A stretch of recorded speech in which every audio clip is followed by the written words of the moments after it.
Ohio गोजाइमास दोस्तों। तो आज मौसम बहुत ही बढ़िया हो रखा है। आज 5 बजे ऐसा लग रहा है रात हो रखी है, क्योंकि बादल काले छा रखे हैं और बारिश होने की संभावना 30% है। देखते हैं होती है कि नहीं। बाकी 30% पे कभी होती नहीं है, अगर 60 70 80 हो ना तो हो जाती है। बट बादल देख के ऐसा लग रहा है आज होएगी बारिश। और क्योंकि हवा भी नहीं है, हवा होती तो बादल को ले जाती। जब ऐसे घूट हो जाता है, हमारे यहाँ कहते हैं कि ये फिर तो बरसेगा राम।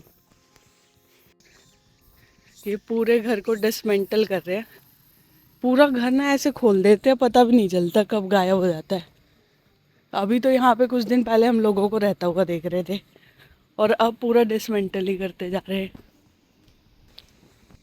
तो आज का पेट्रोल का प्राइस कुछ इस तरीके का है, 179, 182, 147। और ये यहाँ का पेट्रोल पंप है।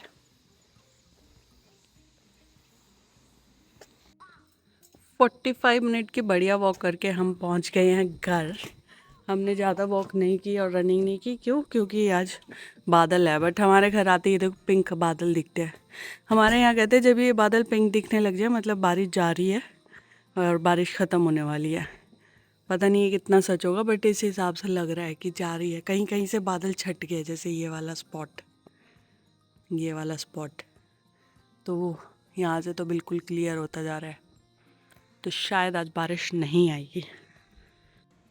अब हम करने वाले ग्रीन टी का एंजॉय, बट मैंने सोचा ग्रीन टी से पहले क्यों ना पास्ता बॉईल होना डाल देती हूँ। जब तक ये बॉईल होगा ग्रीन टी पिए, जब तक ग्रीन टी पियेंगे ये बॉईल हो जाएगा। और आज मौसम बहुत ही प्यारा है, मन कर रहा है बस बाहर ही बैठे रहें। बहुत टाइम बाद ऐसे मौसम देखने को मिल रहा है, वरना बहुत धूप हो जाती थी। यहाँ पे जो ग्रीन टी होती है ना, काफ़ी अलग अलग फ्लेवर में मिलती है और अलग अलग तरीके की मिलती है। जो हम पीते हैं ये ठंडे वाली पीते हैं, लाइक फ्रिज में रखी होती है, बॉटल में पैक्ड आती है। ना बनाने का झंझट ना कुछ करने का। और अभी गर्मियों में तो बेस्ट लगती है एकदम। जैसे अभी वॉक करके आए और अभी पी लेंगे तो ठंडा ठंडा कूल कूल।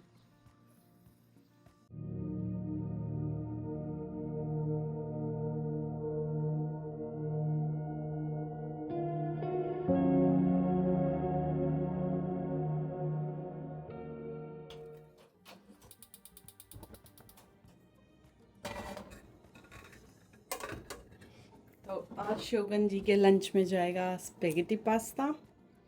वैसे तो इस पास्ता में इसको बनाना बहुत आसान है, क्योंकि सॉस का ही खेल होता है। बट मैं इसमें थोड़ा वेजीज वगैरह डाल देती हूँ। आप इसमें वेजीज की सॉस बना सकते हैं। मेरे पास अभी ग्राइंडर वगैरह कुछ नहीं है, तो इसलिए मैं वेजीज को ऐसे रॉ ही डाल देती हूँ। बाकी जनरली आप इसको सॉटे करके इसका सॉस बना ले और फिर स्पेगेटी में डाल दे, यूँ बन जाता है। बट इसको थोड़ा सा इंडियन फ्लेवर देती हूँ, और प्लस थोड़ा हेल्दी बनाने के लिए इसको रॉ वेजिटेबल्स ऐसे ही डालती हूँ। जितनी वेजिटेबल्स आपके पास हो वो डाल दो। मेरे पास आज यही था, onion, garlic, yellow capsicum, red capsicum. तो मैं आज यही डालने वाली हूँ बस। हल्का सा ऑलिव ऑयल डाला मैंने बस ग्रीसिंग के लिए। बाकी सबकी अपनी रेसिपी होती है, I am not that much pro.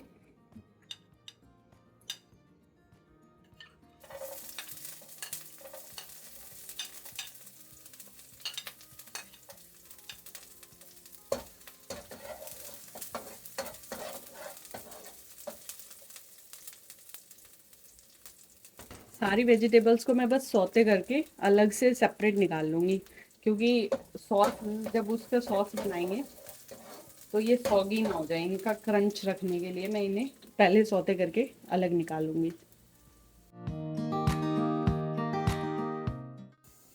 यहाँ मैंने अब वेजिटेबल सौते होने के लिए रख दिया। थोड़ा सा वो हल्का सा पक जाएगा और 50% पकेगा, 50% कच्चा रहेगा। नमक और काली मिर्च डाल के जब तक मैं यहाँ पे ये साफ करूँगी ये कभी खाली होते ही नहीं है। सुबह शाम दोपहर हर टाइम हो जाते हैं। मतलब रात को करके सोए थे, फिर सुबह थोड़े बहुत चाय किए, कुछ ग्रीन टी किए, कुछ ग्रीन टी वाली बॉटल है। यहाँ पर बॉटल भी वॉश करके डालनी होती है, और आज वेडनेसडे है तो आज सारी प्लास्टिक की बॉटल्स में डाल दूँगी। तो इसलिए बॉटल वगैरह सब धो के डालना होता है, रैपर वगैरह। पानी चल रहा है, पानी बंद कर देती हूँ तो जल्दी से ये सारा मेस क्लीन करते हैं।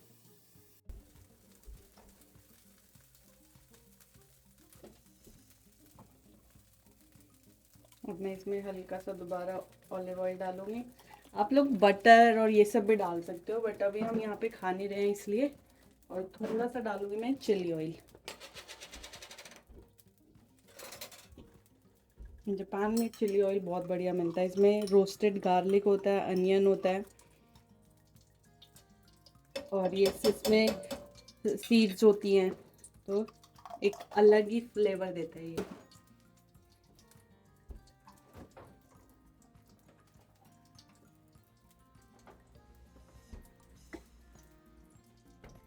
वैसे तो पास्ता सॉस भी आता है, बट मेरे पास अभी खत्म है। Still I will try to make कि बढ़िया बन जाए।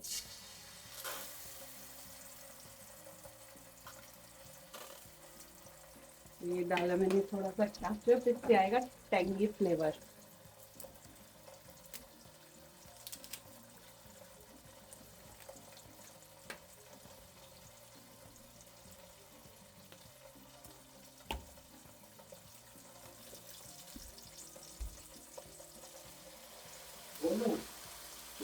और ये अब मैंने डाला है इसमें सैलेड सॉस।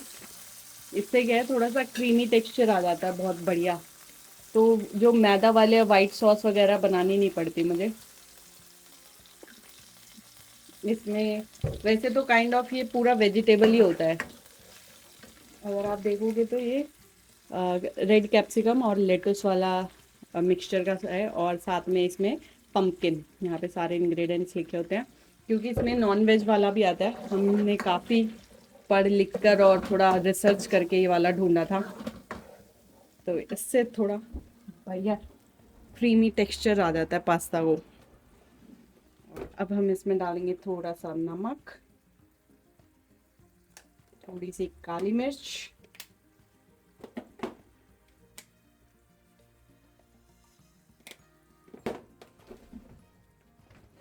वैसे मैंने ये पास्ता पहले का उबाल के रखा है, इसमें ना थोड़ा ही पानी बचा है। अगर आपके पास पास्ता अभी फ्रेश उबाला हो तो जो इसका पास्ते का पानी होता है ना, थोड़ा सा आप इसमें डाल देना।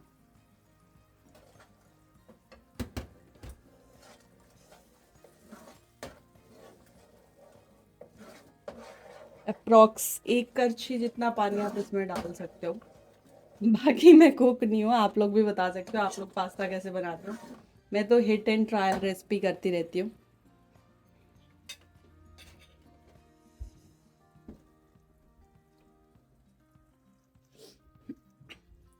और अब मैं ये सारा पास्ता इसमें डाल दूंगी। जब आप एकदम तुरंत उबाल कर और फिर करेंगे तो उसमें काफ़ी पानी होता है। मैंने उबाल के इसको थोड़ी देर ढक के रख दिया था, जब तक मैंने मॉर्निंग का रूटीन किया। और ये देखो, ये बन के तैयार है। और इसमें अब हम डाल देंगे सारी वेजिटेबल्स।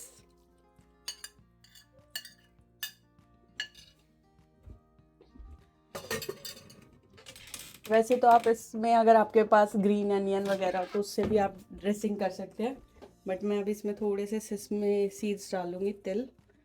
ये रोस्टेड है, और वैसे तो इसे एंड में ड्रेसिंग करते वक्त आप डालो तो बेटर लगता है, बट मेरे को ये टिफ़िन में ही पैक करना है, इसलिए मैं इसे पहले ही मिक्स कर दूंगी। अगर मैं टिफ़िन में ऊपर से डालूँ ना तो सारे सिसमे सीड्स ऊपर ढक्कन पे चिपक जाते हैं। सो मैं ऐसे डाल देती हूँ। और ये आपका क्रीमी स्पेगेटी पास्ता बनकर तैयार है। अब मैं इसको थोड़ी सी सिम गैस पे ढक कर रख दूँगी, ताकि सारे फ्लेवर जो है ये सोक कर ले। अगर आपके पास मैगी मसाला ना, थोड़ा सा वो डाल देना, परफेक्ट बनेगा। अगर आप जापान में रह रहे हो और आप भी हमारी तरह चीनी नहीं खाते हो तो आप ये देसी खांड ले सकते हो।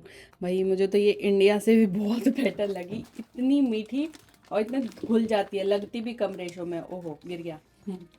लगती भी बहुत कम रेशो में है। जहाँ इंडिया में खांड हमें 2 से 4 चम्मच डालनी पड़ती थी, हाँ अगर 1 चम्मच में भी काम चल जाता है 1 कप चाय में। और जबकि मैं तो मीठी चाय पीती हूँ काफ़ी, तो उसमें में तो बहुत बढ़िया ये। और कभी कभी तो हम लोग घी और रोटी प्लस ये देसी खांड ऐसे भी खा लेते हैं, एज अ बूरा का भी काम करता है, क्योंकि यहाँ बूरा तो मिलता नहीं है। और यहाँ का गुड़ भी बहुत टेस्टी है, विदाउट कलर का, एकदम डार्क ब्राउन कलर।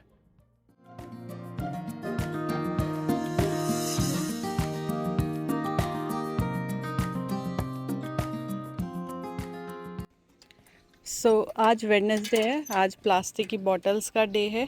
यहाँ पे जो वेस्ट होता है सब ट्रांसपेरेंट पॉलीथीन में डालना होता है, प्लस पॉलीथीन के ऊपर यहाँ के सिटी का नाम और इंस्ट्रक्शंस लिखी होती है।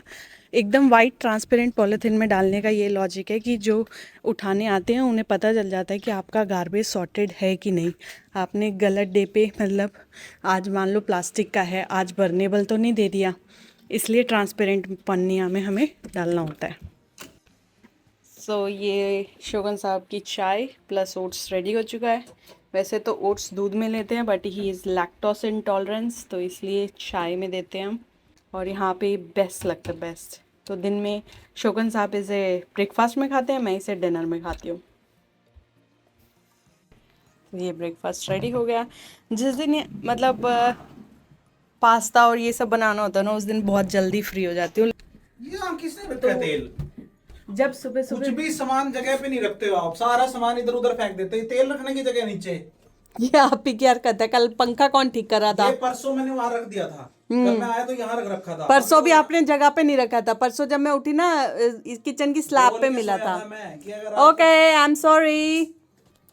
जब भी हस्बैंड बहस करे ना, तो सीधा बोला आई एम सॉरी। मतलब वो सामान कहीं भी पटके, उससे मतलब नहीं है। आप सामान इधर से उधर नहीं रख सकते हो। और ये जबकि ये सामान खुद रखा हुआ है इस बंदे ने। फिलहाल तो हमारा इतना बड़ा घर नहीं है, सब सामने दिख जाता है, स्टिल इसको सामान नहीं मिलता है।